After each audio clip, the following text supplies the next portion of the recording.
Hello and welcome to Safari Catch Up. This is a daily wrap of the best wildlife sightings over the last 24 hours.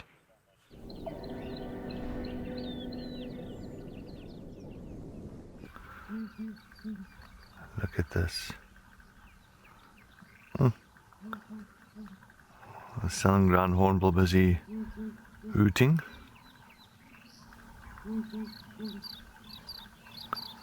It's amazing that deep noise they make.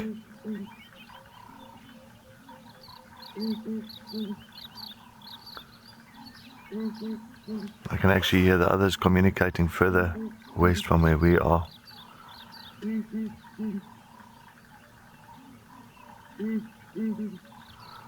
They're just communicating to one another. Wow, look at that feathers on the neck. That is pretty. And fans those little feathers out. Or was it the wind? Well, I'm not too sure.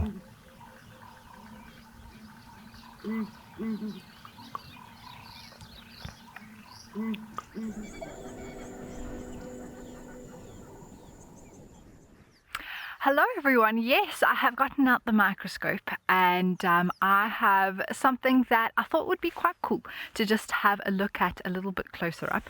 This is the half of the hoof of a giraffe, so you can imagine if we had to put another one here next to it, you would then have the full hoof together. And this is from a very old carcass that I picked up and from where the carcass was, and I've had this hoof that I've been wanting to put under the microscope to share with you all. There we go. So as this giraffe is walking, you know, the hoof is coming into contact with everything as it goes along the way, and it is an incredibly strong substance out here. It's amazing that it's the same as my hair. It's keratin on our fingernails, but it is the way that it compacts together so tightly like that and creates this incredible hardy substance that can protect hoofed animals, that allows them to walk barefoot in the bush without too much pain.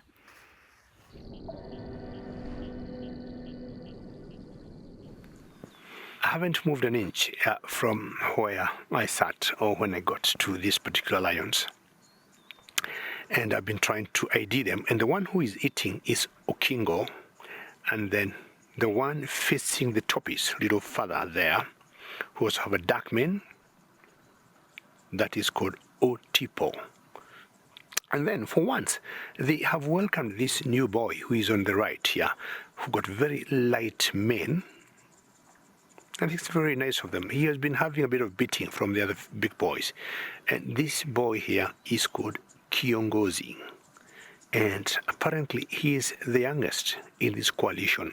And Nina, I think you're asking what determines how light the mane is or how dark it will be.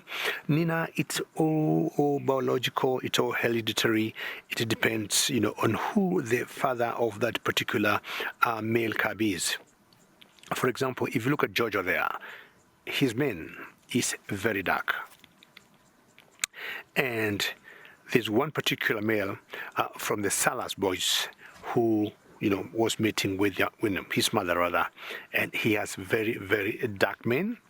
So basically, Nina, in short, is all hereditary, and it depends on who the father was.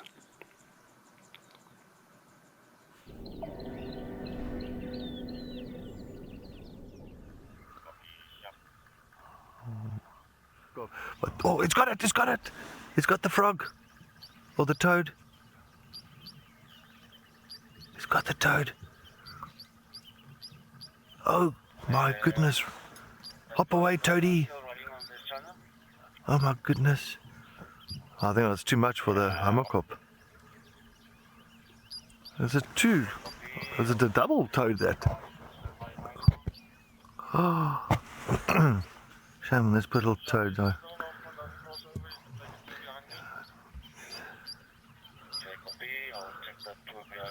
Oh, it's a double toad. It's like almost, oh, it's a double toad. Double Mac toad. Run, buddy, run. Don't know where you're running to, but run. No, well, interesting, eh? I wonder if the Summercorps realize that this is just. Oh, that one almost got away. Oh, hey, got away. Well done to that toad. Oh, well done, that toad, that honeymoon toad. I'm sure the husband is very happy for the wife that she got away with him on her back.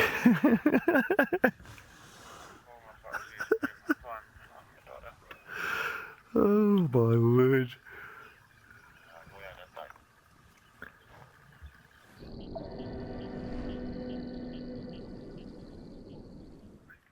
We are sitting here with a black-bellied bustard.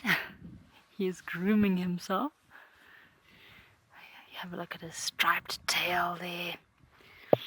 So he's very famously known for his champagne cork call. So it starts off with a bit of a soft popping, and then followed by a very long, drawn-out whistle. That sounds a lot like a fizzy drink. So very interesting and unusual calls from these black-bellied bustards.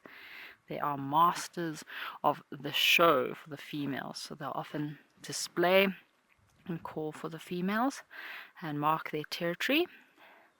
So this guy is sitting on his probably a little territorial spot, waiting for some females to come into his territory.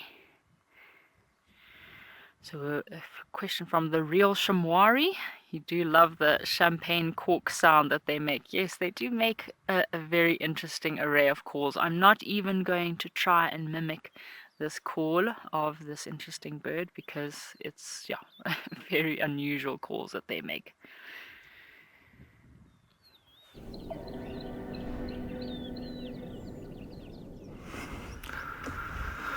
Alright, we got the female yet, little Gary. So this is exactly why we heard the monkey's alarm calling. I just want to see, this is the female that's got maybe the cubs. So I just want to see little Gary. I think that looks like Ridge Nose's daughter to me. That's also, she's also got cubs. So there's three females that's got cubs. It's the Amber 2, little Amber, and Ridge Nose's daughter. And Amber 2's got the ones with three cubs at the moment, and little Amber and Ridge Nose have got also 4 and 5 cubs. Which way you want to go, girl? Now the rest of the pride, we're not too sure. I think one of the other pride members is a little bit further west from where we are, and I think the rest might still be in the west, the rest of the Nkuma pride with the 3 youngsters. I think I just heard now this morning that they have located on them further west from where we are. Well, you find that a female like this, now that she's got cubs, she'll even go out hunting by herself sometimes to see if she gets anything, maybe something small, a warthog, steenbok, duiker even.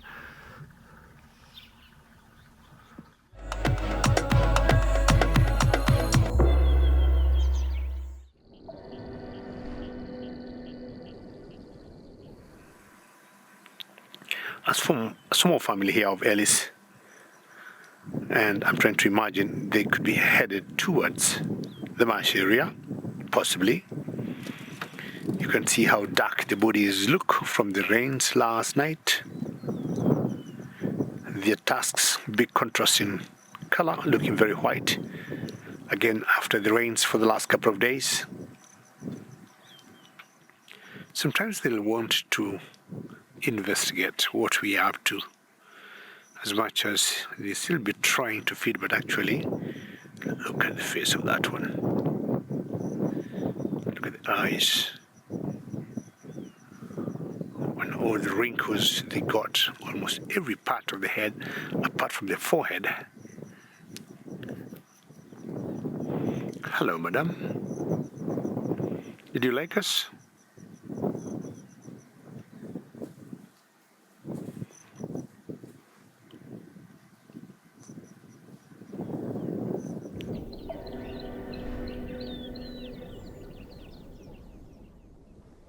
So here we have the hippos, They are so beautiful and relaxing watching us. So this morning they chose a different location where usually in the afternoon they are on the western side of the dam. So this morning they moved to the eastern side, closer to the edge of the water. It's always so beautiful to see them with their heads out like this, because usually during the summer months you only see the nose sticking up and going down under the water. So now we can see them so clear, and in a group of more than almost 10 of them. You can see also there's little babies that are sticking out. They move out at night. They can go up to about 15 kilometers away from the water, and they'll usually come back to the same dam. If they are late that morning and it clears up early, while they far, they'll take the closest dam and stay there. But if they have good time to come, they'll come into the same dam that they were here.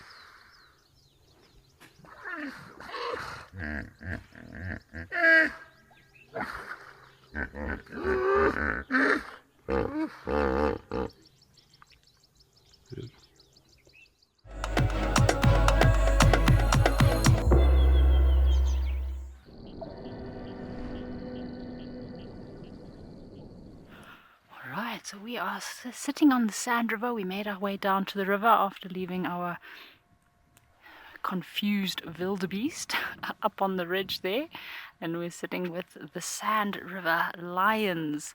Hey guys! So I think there's two different age group of cubs here.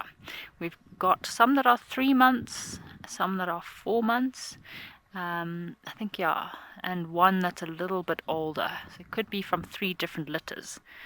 Very cute. They are really enjoying the Sand River this afternoon. Got a nice little shady spot. They're actually lying next to a very big fallen over fig tree.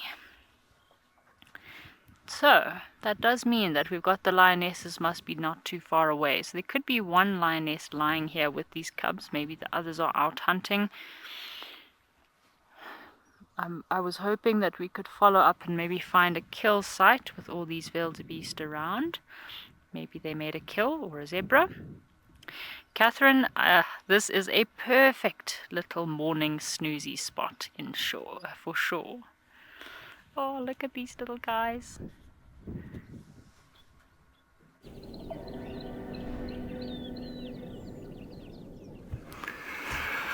Langa. And she's made a big kill, yeah, so looks like she's taken down a impala. There we go. And she's got, as I said earlier, 2 cubs. But the cubs are too small at the moment for them to feed on solids, so this food is going to be all for herself. As long as she feeds, as long as she gets her tummy nice and full, and then she can produce that milk for the cubbies. I think her cubs should be 2 weeks. 2 weeks old. A week, 2 weeks. Now it's going to be interesting to see if she's going to hoist it or not. The thing is, unfortunately, if hyenas do come in the area, they will steal that kill from her if she does not hoist that kill up into this marula tree. But at least it's almost ready to be hoisted. So it's right next to the tree. So if anything does happen, she can just grab it and go up. Or hopefully those lions don't smell it. Because if that lioness smells this kill, well, she's not too far from here, she might even end up coming here and stealing it from Langa.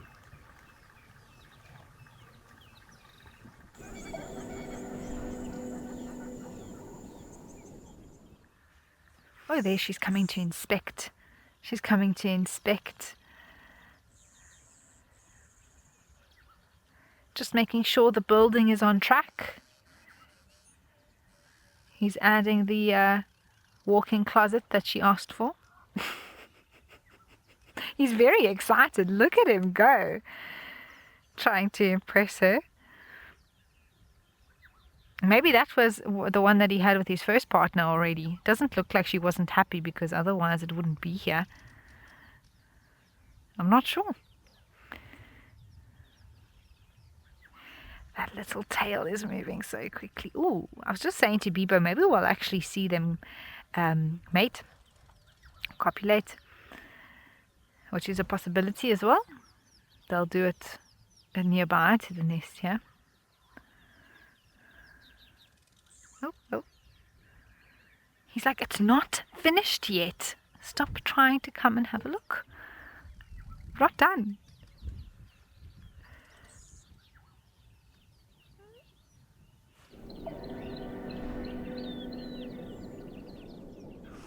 Now the kill, unfortunately for Langa, the kill has dropped on the ground and the vultures are devouring it. In the next 5 minutes, that will be just bones. Oh, but that's sad for Langa. It is what it is. That's nature. She'll just have to make another kill somewhere. Oh, sorry, my girl. There's not much. There's nothing left. Absolutely nothing. Just bones. Oh, well, it looks like she's had a fair amount to eat. Her belly is quite large, so that's good. And she's just thinking to herself, oh, all that hard work. I even took it up into a tree. She might climb the tree now.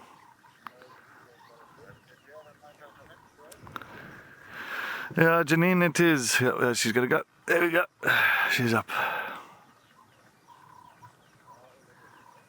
There you go. Yeah, no, Janine. I feel so bad for her. But that's nature. That's how things play out. You win some, you lose some.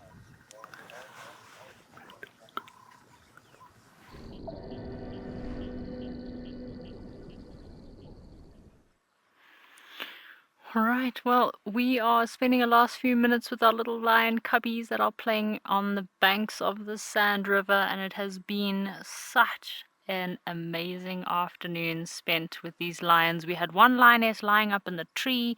She came down and has disappeared. The other lioness is going up onto the sandbank. We've had a little roaring serenade also. Look how playful these little ones are. He's got a stick. Everything is exciting and fun when you're a little lion. Okay, we're just going to listen for a moment. This lion was making a call.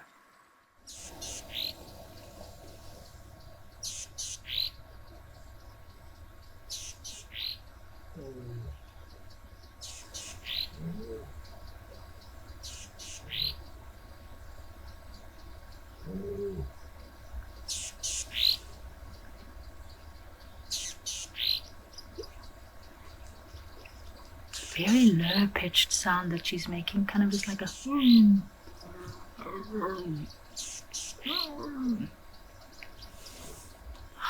wow.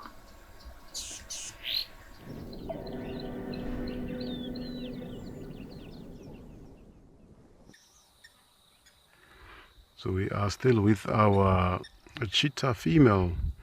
So as predicted earlier with Cameron, that she might have made a kill in the nearby area, she moved out and went there. We could hear her feeding, and then after a few moments she came back to the open place again. It's a normal behavior for the cheetah to go and feed and move slightly away from the carcass to avoid any confrontation with the other predators like brown hyenas if they show up. But you'll see she'll go back again. Hopefully we are not far away from the water. Hopefully she might go and have a drink as well after having a nice meal.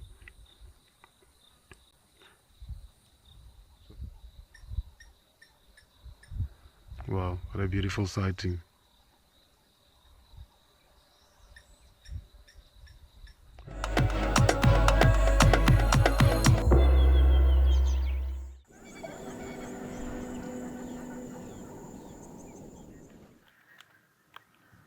Now this is a rough-scaled or rough-skinned plated lizard. which is different from the giant plated lizard. And they are, of course, very similar, but if you look closely, you can see that the scales are rough. They're a bit bumpy in comparison to the giant plated, which is completely smooth. And the last sighting that I had of this lizard, it actually had some dwarf mongooses that were sharing this termite mound with it, and they were running around and doing their thing as well in the evening. But it's a beautiful, beautiful reptile. The colors around the face, a little bit of streaking, orangey yellow colors with some darker ones in between, and it's very big. Of course, not as big as the monitor lizards that we see, but of the sort of next bracket in size, these are the biggest.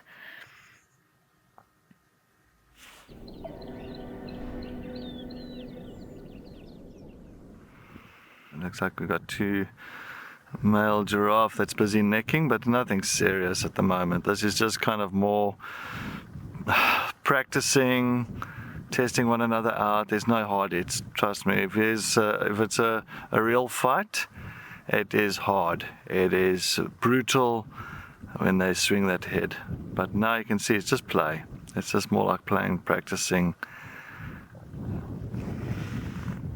And you can understand why giraffes, ossicones right on top's got no hair. And always banging their heads against one another, against the side of the body, against the neck, against the legs. I heard Steve was in the area, but I haven't heard any updates.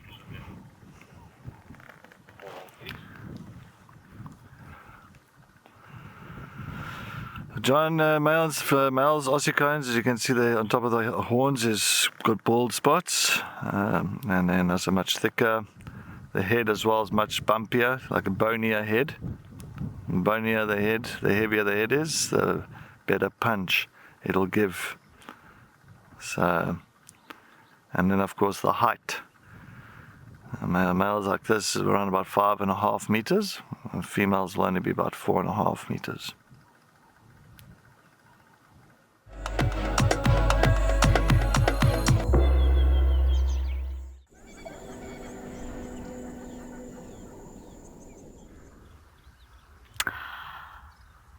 My feathered friend, I'm feeling very connected to this Wahlberg's eagle at the moment. Look how the skies have cleared behind this bird. My goodness, it is pretty. And all aligning with what I think the weather's going to do. Oh, a little leg stretch there. Good balance. 1 foot. That was pretty impressive. We're going to have quite a hot day tomorrow, I believe. Oh, now the tail. Oh, now the next leg. But look, I mean, those feet are impressive, aren't they? Look at those claws, the talons coming off the toes. My goodness me.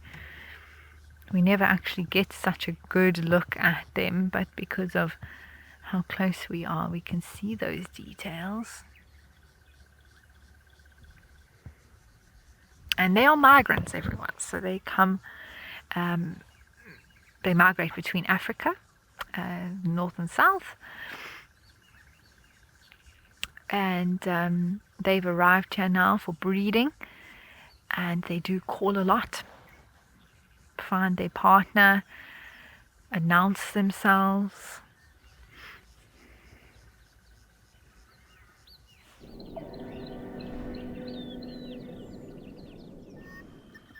Nobody wants to play with them. The rest of the flock has disappeared. I think he wants to put over 200,000 steps in. I think that's why he's carrying on. He feels like he needs to do more steps than everybody else.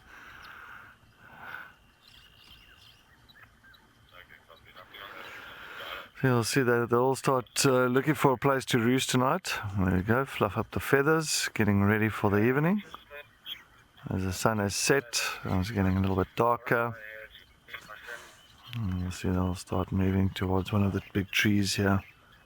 Oh, look at the little scrubby looking at us there. Sorry, BK. You see above the tent? You see above the wall? He's just looking at us. He's like just peeping over there. He's like, what are you guys doing there? What are you talking about? I wonder how many steps you can take per day or per night.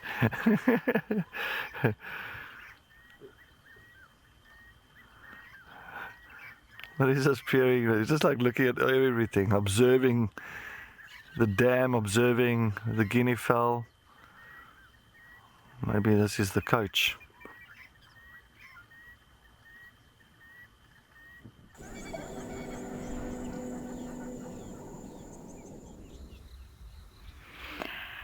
We are here with, such a beautiful sky, everyone. My word. The weather that's past us and the way the skies have cleared have left us with a magnificent way to end off the daytime portion of today. Isn't that just beautiful?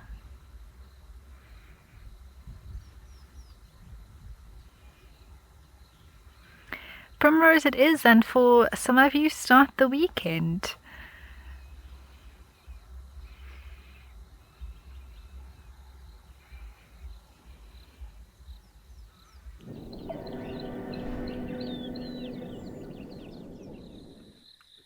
Yeah, we just found some dung beetle.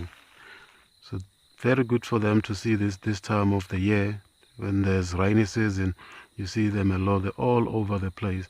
And it's very, very interesting that they can push a ball that is even 10 times their size. And amazing that it pushes it in reverse and it knows exactly where it is going to. It's very lucky because it doesn't have a competition. Normally it will have the other one fighting for the same ball.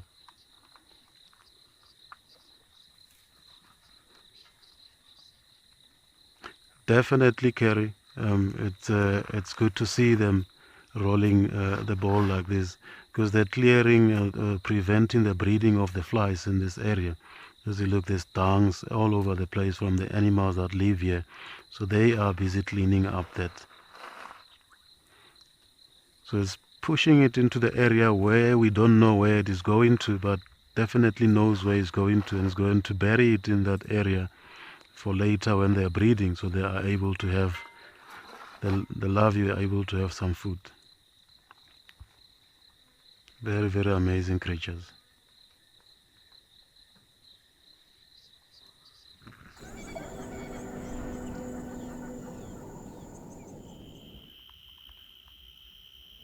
Hello everyone, this is such a surprise. We've come down the road here. There's a herd of elephants walking in the background, but we've got 5 lions. How cool is this? Totally unexpected. Wow. People and I were just driving. I was like, oh, there's some elephants. He's like, isn't that a lion? I thought there was a hyena in the distance. This is so cool. One male's just gone left down into the riverbed. You can see the halides now that I was talking about, all the little flying things there.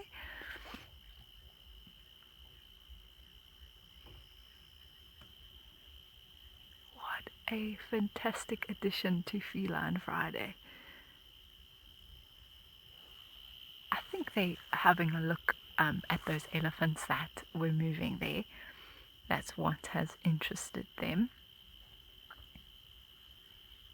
And that bridge you can see just goes over the Timbavati. That's why you can see that structure.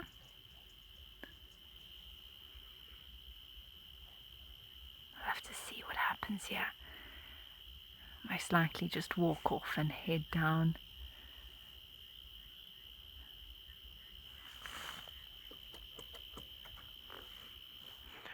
That's it for this episode of Safari Catch Up.